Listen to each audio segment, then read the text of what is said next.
Amid the disruption of banking channels around the globe, Fintechs and new banking players are revolutionising the space. They're innovating old services like international money transfer and layby, and producing aesthetic and easy ways of managing finances. Meet the Neobank, the new kids on the block, ready to challenge traditional banking. Our insights show that first-time bank users are fully embracing the Neo way, and even some existing consumers see neobanks as strong contenders to take over their current bank. With digital infrastructures and unstained legacies, how are neobanks changing banking for consumers, and can they really be trusted over traditional banks?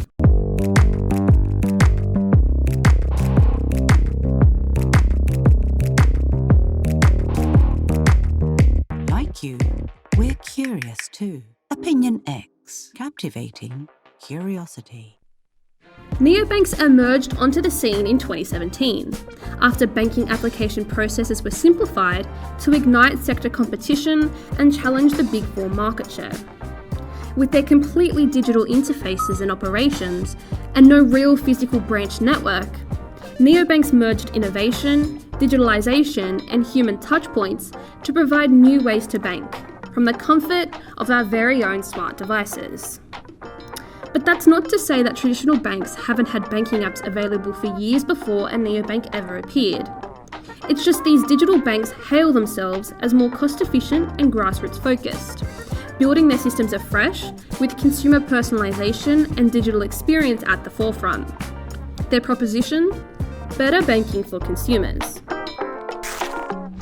We've already seen neobanks like 86400 recognise unusually high bills, notify customers about unused subscriptions, and even help them switch to cheaper energy providers. And since the COVID-19 pandemic forced all services online, neobanks have surged into the spotlight and proved their strengths.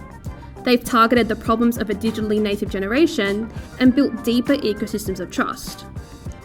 We recently asked Travis Tyler, the Chief Product and Marketing Officer of 86400, what he thinks about how these interactive ways of banking are built around customers and their lifestyles. So if I look at 86400, we started with a singular problem we're trying to solve, which is Australians' money has become really complex, and that leaves them feeling stressed, anxious, and frustrated. So we looked at that and then go, okay, for our customer segment of 25 to 45, how do we solve that problem? So we started with a customer problem in mind before we started building experience and software. So then we've been able to execute through that, and it layers back up to our purpose of helping Australians take control of their money. So by understanding your customer and then building an experience around that, and then using technology to execute on that, you can deliver a far better experience. And then you can also make sure that you're executing on that customer problem. And then as a result of that, we've got a singular proposition, and it's the smartest way for people to stay on top of their money. So we can stay true to that. And technology absolutely is at the core of that. But technology in itself doesn't solve the problem. You've got to understand what that customer problem is. So whereas with traditional banks, they've been built, and some of them over 200 years. Therefore, you've been solving for problem on problem on problem, and then that problem that particular service solved, that may no longer be relevant, either that problem or the way that you're solving it in today. Let's look at the current impact of COVID-19. What that's doing is it's driving 20 years of societal transformation in 2 months. So there was some, I think there's some RFI research which showed that I think it was the 55 plus age bracket's gone from 35 odd percent to 45% using mobile banking within a matter of 2 weeks, which is just an enormous shift. That's never happened before. So what society's seeing, actually, I can do everything through my phone. But people do still want to have someone behind that service. So a bank only in the cloud, and we've found this by launching 86400, is customer service is still incredibly important. But what people now understand is, I want to be serviced. I want to make sure there's a person there that can help me when I have a problem. And whether they're on the phone or in a branch, I on the phone's more convenient to me. It's actually more personal than face-to-face, which is fascinating. So this change with COVID, it was coming anyway with every single segment, predominantly banking on mobile. What this is going to do is make it more ubiquitous, normal, and it will help accelerate trust. Our trust scores are going through the roof at the moment as well, because we can actually deliver a better experience than a traditional bank. Neobanks pride themselves on their ability to better personalise the banking experience, focusing on where banking fits in consumers' lifestyles and how they can best understand their finances. We turn to Anson Parker, Head of Product at Up Bank, to ask how technology is key to provide efficient services for their wide target market. From our perspective, we don't want to just be a better, lighter weight, more efficient implementation of a bank. We're really looking to innovate and try new things and explore new ways to help people understand their money. I mean, as much as anything, we say that we're really trying to take customers on a kind of an emotional transformation as much as just providing great tools. So it's about, getting them to a place where money isn't a cause of stress and anxiety, where they feel in control and empowered. There's no one feature or tool that's going to do that. It's more about a sort of a deeper relationship and a longer term goal. And so I think,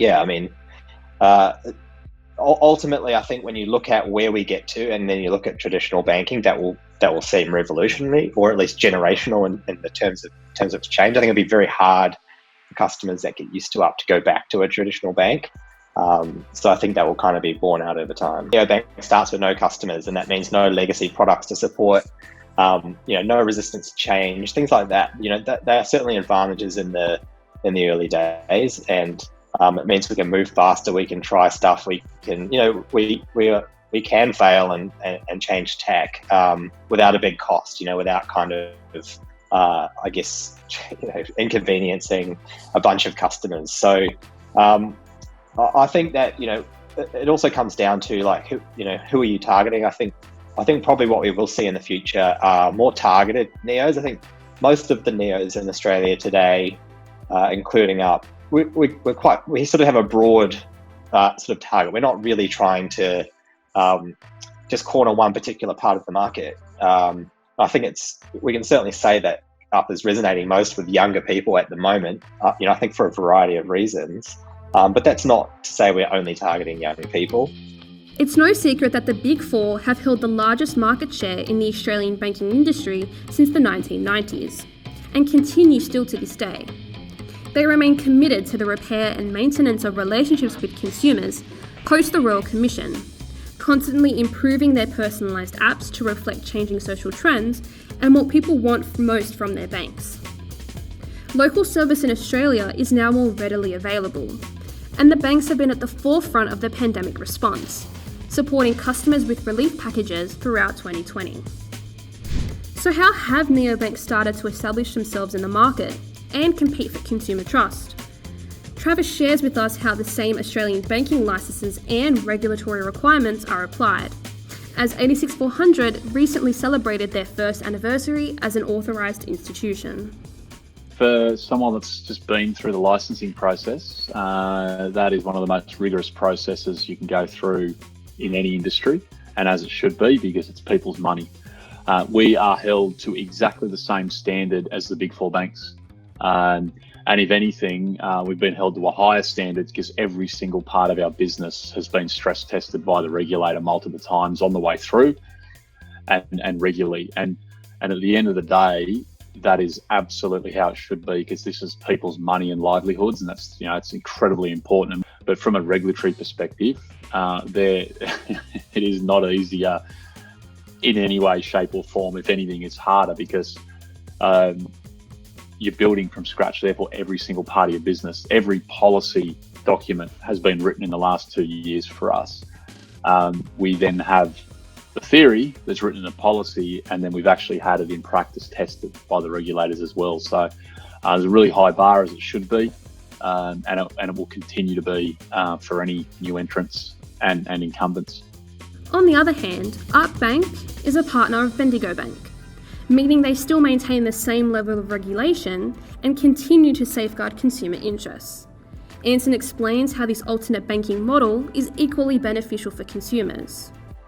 But an alternative way is to just essentially partner with a bank, right, and leverage their existing license, and essentially you fall under them from a regulatory point of view. So the same, regulations and regulatory kind of obligations are, you are subject to those. So from a customer's point of view, when you're under that sort of ADI model, whether it's your own or this kind of model that Up has, then that is effectively the same thing from a customer point of view in terms of keeping their funds safe and making sure that they have access to that money. I think that's it's hard to really provide a one size fits all answer to that, because I think some people will find reassurance in seeing that relationship with a bank that's been around for more than 100 years. Other people want a completely greenfield thing. They actually don't want any evidence of a kind of existing bank to be in the equation. So,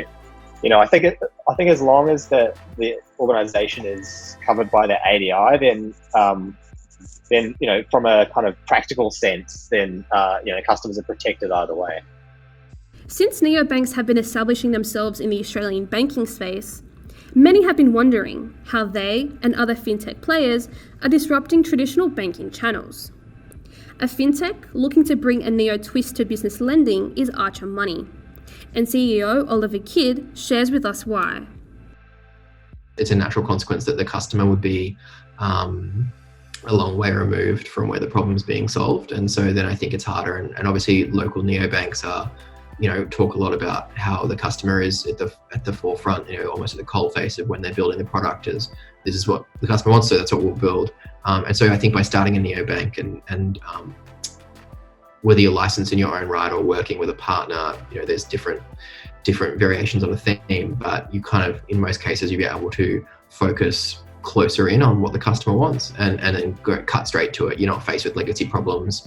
A lot of the neobanks in Australia are setting up their own kind of technology stacks, all that kind of stuff. So they're not necessarily reliant on, they're not going to face the same infrastructure challenges and the same process challenges, because they're designing processes to fit around, to put in place a system that will allow them to solve problems more effectively, I think. Into that process, we kind of identified that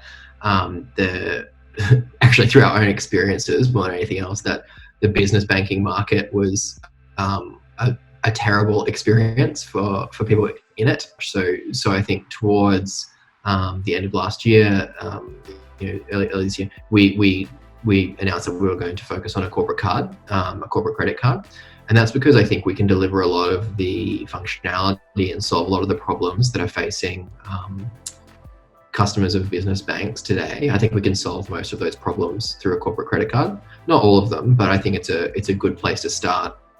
Australian neobanks are now being challenged by global players entering the Australian market. Not to mention, their original Big Four competitors are leading the front in the pandemic recovery. Speaking to the new players in the financial services industry and comparing our insights of the existing banking practice who are innovating faster than ever, we ask ourselves, how will neo players and fintechs continue to disrupt banking channels? And is this the start of yet another industry revolution? We're as curious as you are. One thing's for sure, more banking choices than ever for us Australians.